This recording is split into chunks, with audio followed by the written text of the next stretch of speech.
বেকারত্বের চাকরি, নতুন কর্মসংস্থান, সরকারি কর্মচারী এবং স্বচ্ছতার মাধ্যমে চাকরি ১০,৩২৩ সমস্ত বিষয় নিয়ে মাননীয় মন্ত্রী শ্রী সুশান্ত চৌধুরীর এক্সক্লুসিভ বক্তব্য, যা আপনারা প্রত্যেকে শোনা উচিত, প্রত্যেকের জন্য বিশেষ গুরুত্বপূর্ণ।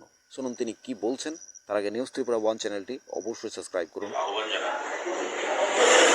কর্মসংস্থান আর সরকারি চাকরি, এটা ভারতবর্ষের ত্রিপুরা রাজ্যের মানুষ, আমাদের সরকার গঠিত হওয়ার পর থেকে আমরা দেখেছি এটা প্রবণতা। আমরা বলেছি কর্মসংস্থান দেব, এটাকে মিসইন্টারপ্রেট করে বলছে যে সরকারি চাকরি দেবে। আমরা বলেছি যে আমরা এত হাজার কর্মসংস্থান দেব। এখন আপনি টিআইডিসির মাধ্যমে লোন নিয়ে একটা ছোট ব্যবসা শুরু করেছেন, এটা কর্মসংস্থান নয়? এবার আপনি বিং এন এমপ্লয়ার, মালিক হিসাবে 5 জন লোককে আপনার ফার্মে চাকরি দিচ্ছেন, এটা কর্মসংস্থান নয়? তো কেন? আপনি তো স্যালারি দিচ্ছেন, মাসে 5,000 হোক 10,000 হোক তার যোগ্যতা অনুযায়ী, এটা তো কর্মসংস্থান। আমরা সেটা বলছি। আপনার যেটা প্রশ্ন যে খাদ্যের গ্যারান্টি দিয়েছে, কর্মসংস্থানের গ্যারান্টি কি দিতে পেরেছে? আমরা বলবো বিগত সরকারের আমল থেকে আমরা অনেক বেশি কর্মসংস্থানের গ্যারান্টি দিচ্ছি স্বচ্ছ নিয়োগের মাধ্যমে। So far, government job is concerned. When it comes to giving government job, the unemployed youths of Austria through transparent recruitment policy. সংখ্যাটা একটু কম, সংখ্যাটা যুবকদের তুলনায় রাজ্যে না সমস্ত যুবক রয়েছে। See, বেকারত্ব is an international issue. কোন সরকার সেটা বলতে পারবে না যে আমার সরকার যদি কালকে গঠিত হয় আমি ত্রিপুরা রাজ্যের সমস্ত বেকারকে সরকারি চাকরি দিয়ে দেব। পারবে কেউ? সিপিআইএম দিতে পেরেছে বিগত সরকার, বা তার আগে কংগ্রেস সরকার দিতে পেরেছে? বা ভারতবর্ষের যে কোনো রাজ্যে কংগ্রেস রয়েছে, বিজেপি রয়েছে, অন্যান্য আঞ্চলিক দলগুলো সরকার পরিচালনা করছে, কোন রাজ্যে কোন সরকার বলবে যে আমি এমপ্লয়মেন্ট এক্সচেঞ্জে রেজিস্টার্ড সমস্ত অফিসিয়ালি যারা রেজিস্টার্ড সবাইকে আমি সরকারি চাকরি দিয়ে দেবো? Is it possible? Not possible. আমরা কি বলেছি? স্বচ্ছ নিয়োগ নীতির মাধ্যমে আমরা সরকারি চাকরি দেব, আর আমরা কর্মসংস্থান দেব।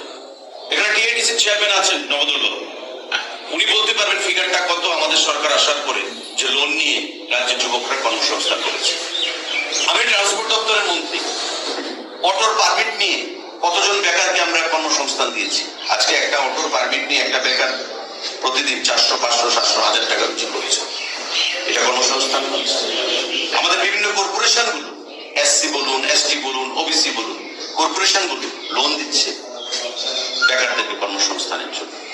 আর আমরা, আমাদের মুখ্যমন্ত্রী, প্রাক্তন মুখ্যমন্ত্রী, বর্তমান মুখ্যমন্ত্রী, আমাদের মোদীজি কি বলেছেন যে চাকরি প্রদানে কোনো ধরনের বায়াসনেস থাকতে পারে না।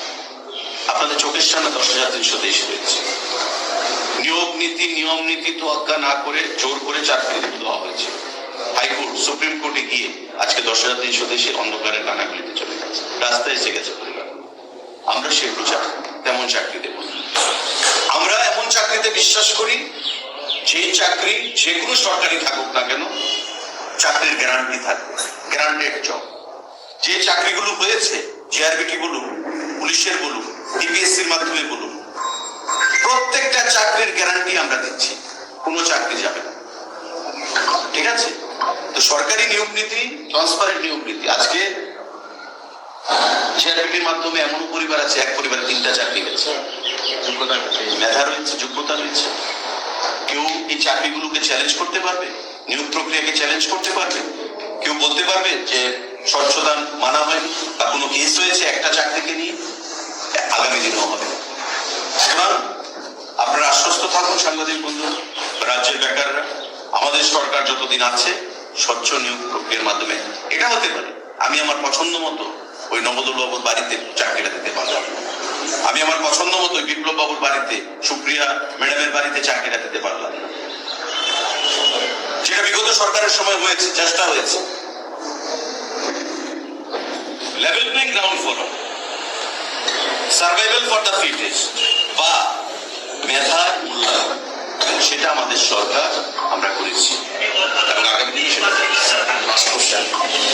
আপনাদের সময় গ্রামেগঞ্জে প্রায় সময়টার কথা বলেছে। বিগত সরকারের চেয়ে এই সরকার আমাদের জাতীয় গ্রামীণ কর্মসংস্থান নিশ্চিত কাজ কমে গিয়েছে এই বিষয়টা কি বলবেন এখন? এবং অনেক বিগত পদ্ধতিটা জিও টেকিং অনেক কিছু কঠিন হয়ে গেছে এই বিষয়টা নিয়ে আমার আলোচনার শুরুতে আমি বলেছি ডাইরেক্ট বেনিফিট ট্রান্সফার হ্যাঁ এটা তো আছে ডিবিটি। হ্যাঁ আগে কি হতো? বিশালগড় ব্লকে কি হয়েছে আপনি জানেন তো? জানি 17 কোটি টাকা থেকে 17 কোটি। আমরা যেটা জেনেছি এটা আপনারা জেনেছেন ইনিশিয়াল, সেই কোটি 50 কোটি ছাড়িয়ে যাবে। আমি এখানে নাম করেই বলছি, ফিনান্স দপ্তরের মন্ত্রী ছিলেন বাদল চৌধুরী, অডিট উনার আন্ডারে, আরডিএর প্রিন্সিপাল সেক্রেটারি নোট দিয়েছেন, সাম irregularities have been found in Bishalgarh RD block. আমি আপনাকে নোটটা বলে দিচ্ছি কি দিয়েছে। Special internal audit may be conducted in some of the panchayats under Bishalgarh RD block. ঠিক আছে? ওই বিশালগড় RD ব্লকের অধীন বোধহয় 52টা না 56টা পঞ্চায়েত ছিল। ওই সময় এটা নিয়ে আমি আন্দোলন করেছি, আমার মুখস্থ। ফিনান্স মিনিস্টার নোট দিলেন Badal Chowdhury, no, special internal audit may not be conducted in some of the panchayats. It is to be conducted in all the panchayats under Bishalgarh. কিছু পঞ্চায়েতে করলে হবে না, সমস্ত পঞ্চায়েতে করো, so that the actual amount of money can be ascertained. পরের দিন ওনাকে অর্থ দপ্তর থেকে সরিয়ে দেওয়া, পরের দিন যেদিন এই নোটটা উনি দিলেন অর্থ দপ্তরের মন্ত্রী হিসাবে, নেক্সট ডে ওনাকে অর্থ দপ্তর থেকে সরিয়ে অন্য দপ্তরে দিয়ে দেওয়া। অর্থ দপ্তর আপনাদের এই এলাকায় অনুলাল সাহাকে মানিকবাবু দিলেন চিফ মিনিস্টার, মানিকবাবুর কাছে দিয়ে দেওয়া, কারণ উনি ধামাচাপা দিতে পারবেন। উনি জানেন যদি স্পেশাল ইন্টারনাল অডিট করানো হয় অর্থ দপ্তরের অধীন, রাঘব বোয়ালরা আসবে এবং বড় বড় রাঘব বোয়ালরার নাম এসছে, 93 লক্ষ টাকার ইট সাপ্লাই দিয়ে দেখানো হয়েছে, অ্যাডজাস্টমেন্ট হয়ে গেছে, বিল পেমেন্ট হয়ে গেছে।